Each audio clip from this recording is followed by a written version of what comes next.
कथा श्रवण कर कर सतमार्ग की ओर चलता नहीं है। पर मनुष्य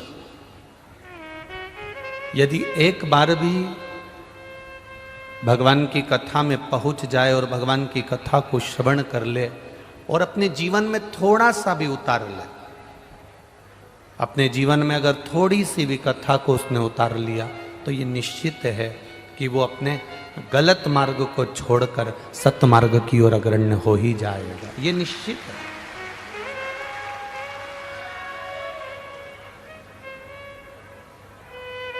कितनी दूर से आप लोग कथा सुनने के लिए आए हो?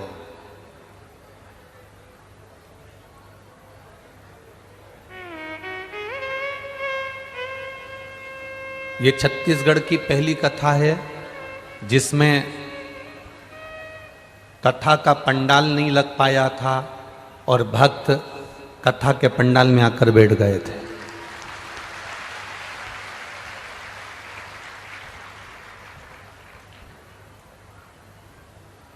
कथा का पंडाल तो लगा ही नहीं था और भक्त पहले से अपने अपने हिसाब से व्यवस्थाएं संभालने के लिए कथा के पंडाल में आ गए थे। कितनी श्रद्धा, कितना विश्वास, कितनी दृढ़ता है आपकी।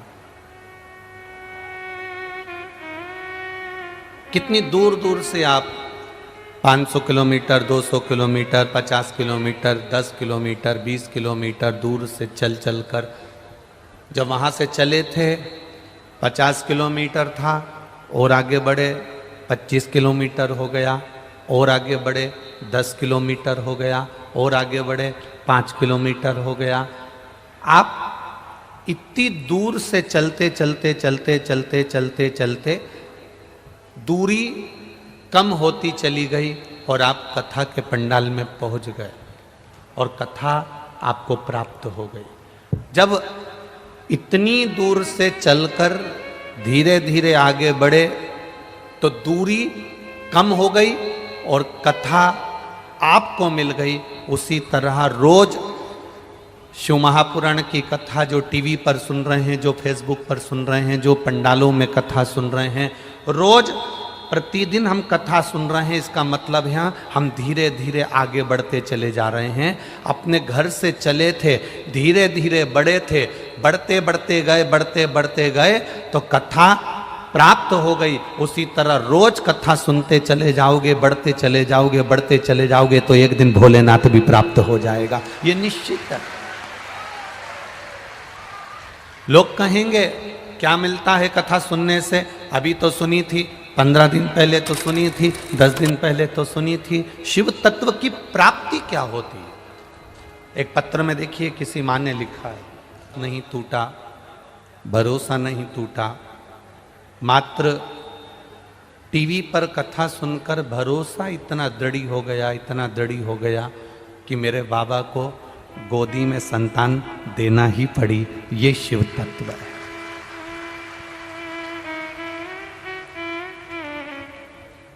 अब करो भजन।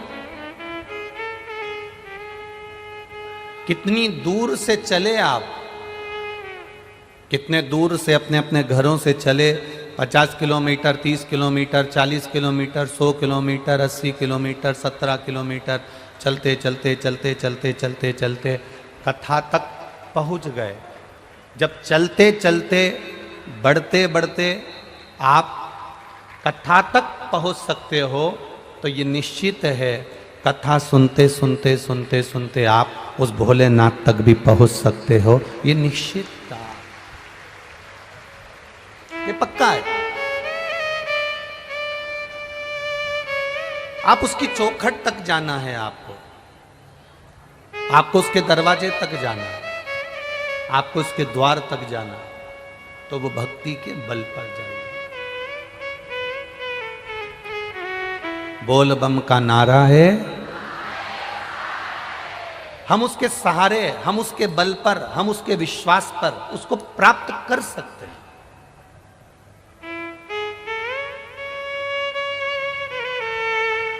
और जब हमारा भरोसा, हमारा विश्वास जब दृढ़ हो जाएगा तब परमात्मा अवश्य प्राप्त होगा, ये निश्चित।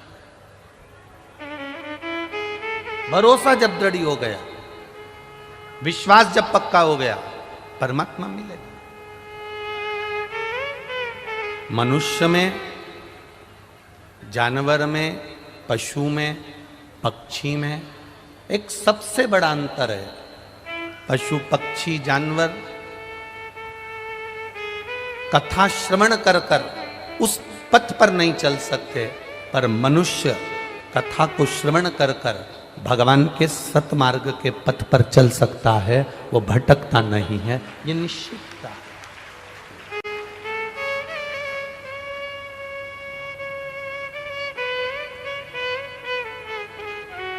एक मानव को जो ज्ञान प्राप्त होता है, अगर उस ज्ञान का उसको अहंकार नहीं हो, उस ज्ञान का उसको अभिमान नहीं हो, तो शिव महापुराण की कथा कहती है वो मानव संपूर्ण विश्व में कुछ ना कुछ अच्छा कर कर चले जाता है। पर जिसको अभिमान आ जावे, ज्ञान का अहम हो जावे, ज्ञान का अहंकार आ जावे, फिर वो परमात्मा को प्राप्त नहीं कर पाता है। एकांतेश्वर शिव महापुराण की कथा हमको यही बता रही है। एकांतेश्वर शंकर भगवान की कथा हमको ये कह रही है।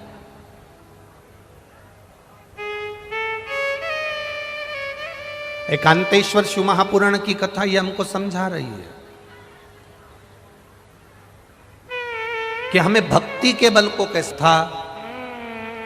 शंकर भगवान को चढ़ाया गया एक लोटा जल खाली नहीं जाता है। जिसने महादेव को एक लोटा जल चढ़ाया है, महादेव ने उसका जल चढ़ाने वाले हाथ को मेरे महादेव ने पकड़ लिया, और पकड़ लिया तो उसको पार लगा दिया।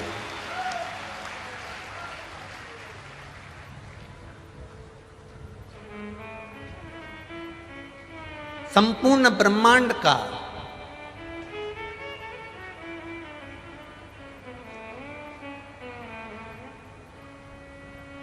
महाराज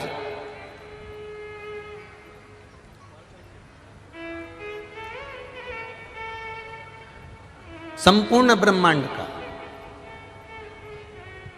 यदि कोई संचालन करने वाला है, संपूर्ण ब्रह्मांड को अपनी मंजिल तक पहुंचाने वाला है, संपूर्ण ब्रह्मांड में अगर कहीं भक्ति का बीज भी प्रकट करने वाला है, संपूर्ण ब्रह्मांड में अगर कुछ देने की सामर्थ्यता कोई रखने वाला शिव है। शिव के सिवाय कुछ भी नहीं, केवल शिव।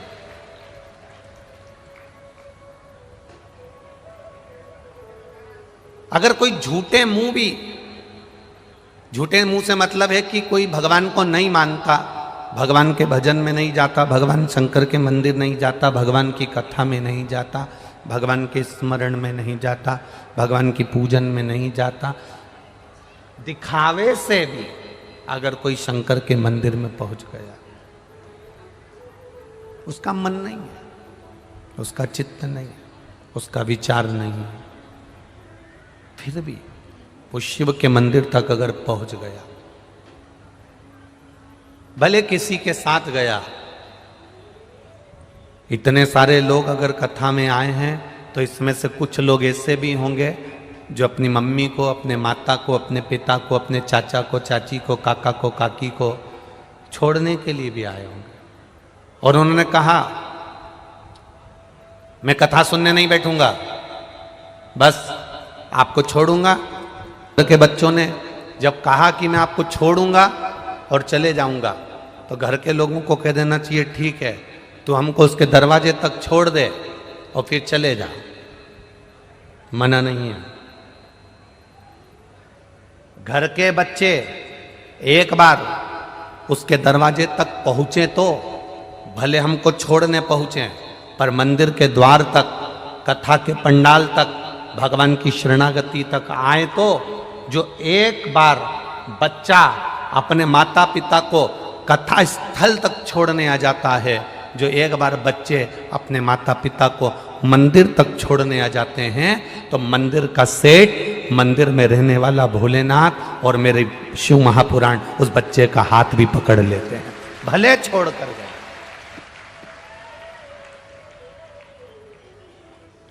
भले वो छोड़ कर क्यों ना गया।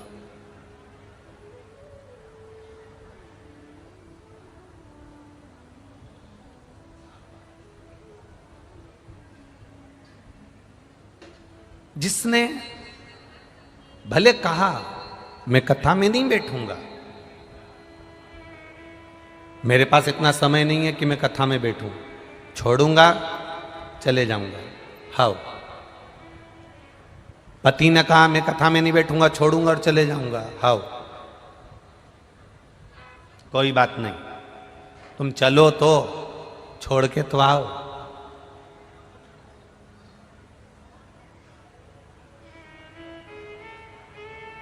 जमाई जीजा जब अपनी पत्नी को मायके छोड़ने के लिए जाता है, भले वो दरवाजे पे से छोड़कर चले जाए, पर सम्मान तो मिलता है ना कि जीजा जी आए हैं, जीजा जी आए हैं, बहनोई आया है, पानी पिला दो। भले वो छोड़कर जा रहे हैं, उसने कहा मैं रुकूंगा नहीं,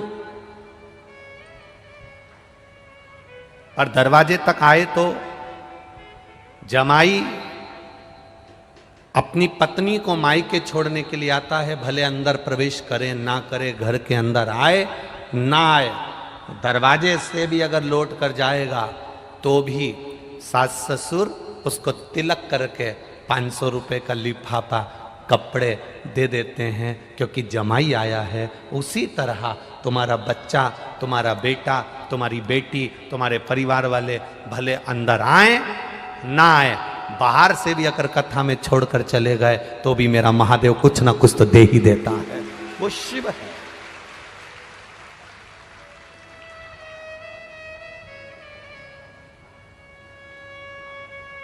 मैंने तेरे ही भरोसे बाबा, तेरे ही भरोसे हवा बिच उड़ती जावांगे बाबा, डोर हटो छड़ीना में कटी जावांगी।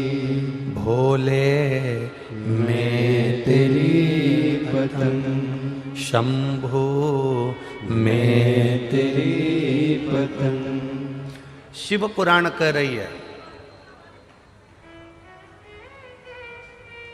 एक छोटे से पत्थर को जल चढ़ाना चालू कर दोगे, पूजना चालू कर दोगे, पूजते रहोगे, पूजते रहोगे, पूजते रहोगे, तो पत्थर में भी प्राण आ जाते हैं और पत्थर की भी प्राण प्रतिष्ठा हो जाती है।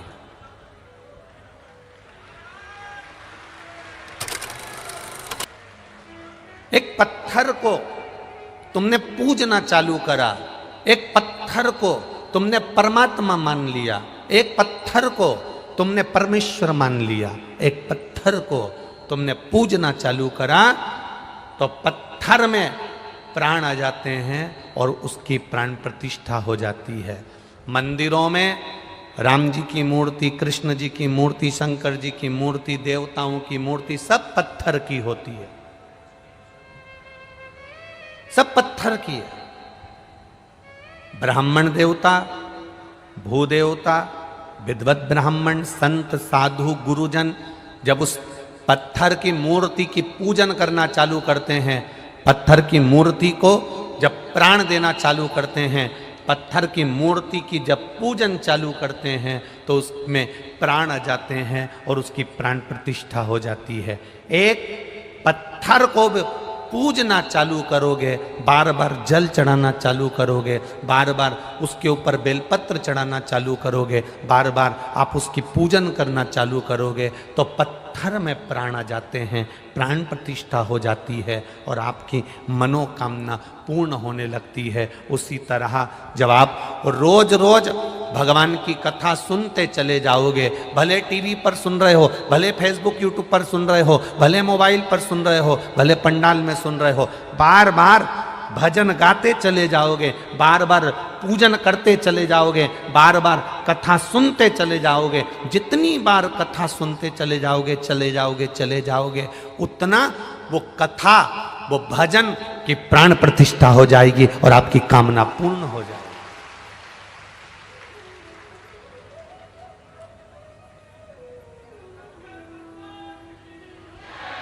भजन के बल को बढ़ाओ,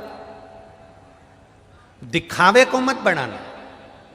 आज के जमाने में बहुत नौटंकी चल रही है दादा, बहुत दिखावा चल रहा है। इनके यहाँ जाओगे तो काम हो जाएगा, उनके यहाँ जाओगे तो काम हो जाएगा। चक गर्मी भी पड़ेगी, बैसाख का महीना भी है, तुम दान भी कर रहे हो, पुण्य भी कर रहे हो, किसी को एक गिलास पानी भी पिला रहे हो और कथा का तत्व ग्रहण कर रहे हो, खाली नहीं जाए। भजन में मन लगा, जितनी देर कथा में बैठो, दूसरों से बात नहीं करना है, व्यवस्थाओं को नहीं देखते हुए सबसे कहना है भैया तुम्हारे पांव पड़ूं। हमें 3 घंटे की कथा में से 2.5 घंटे मिलते हैं, आधा घंटा तो आशीष भैया ले लेते हैं, 2.5 घंटा मिलता है, उसको हमें सुनने दो।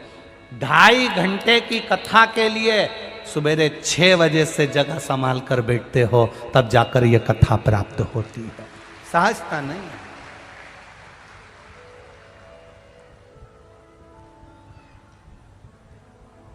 भजन में चित्त लगाओ, जितनी देर बैठो उतनी देर तुम्हारे मुख पर श्री शिवाय नमस्ते। जितनी देर बैठो उतनी देर तुम्हारे मुख पर भगवान का भजन। मार्कंडू जी ने एकांत में शिव जी का पूजन करा, शंकर भगवान प्रकट हो गए, प्रसन्न हो गए।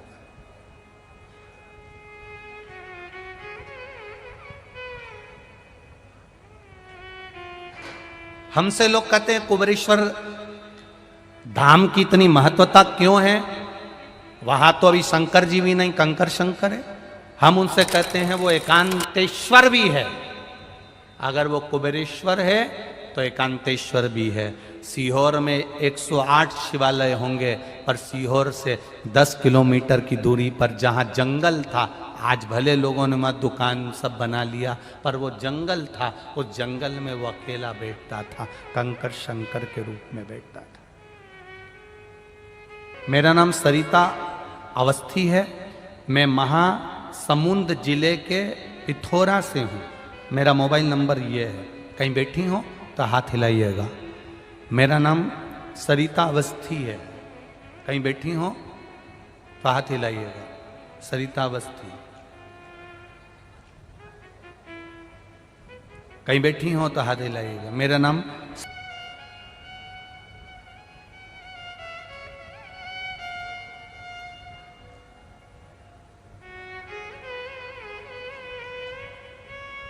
मार्कंडू जी ने पूजन करी, फल मिला।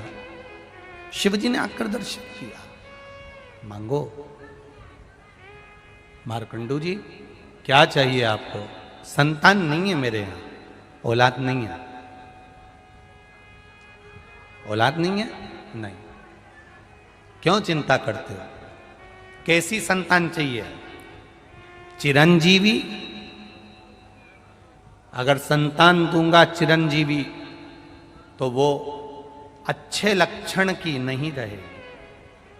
और एक संतान अगर मैं दूंगा आपको जो तुम्हारे यहाँ केवल कुछ वर्ष 12 वर्ष की अवस्था में मर जाएगी, बड़ी ज्ञानवान होगी, तुम्हारा नाम रोशन करने वाली होगी। कैसी संतान चाहिए तुमको, बोलो। एक संतान वो होती है जिसकी लंबी आयु होती है और दुनिया को दुख देती है। एक संतान वो होती है आयु कम होती है और दुनिया को सुख देती है। आपको कौन सी संतान चाहिए? मार्कंडू जी ने कहा जो दुनिया को कष्ट दे ऐसी संतान नहीं चाहिए। भले मेरी औलाद की उम्र कम हो, भले मेरे बच्चे की उम्र कम हो, पर दुनिया को सुख पहुंचाए ऐसी संतान दीजिए। भगवान ने एक बेटा दे दिया जिसका नाम मार्कंडे हुआ। अवस्था है छोटी। बड़ा ज्ञानी, बड़ा विद्वान, 10 वर्ष की आयु हो गई, मालूम पड़ा कि ये तो मर जाएगा। 12 वर्ष की केवल आयु है इसकी, क्या करा जाए।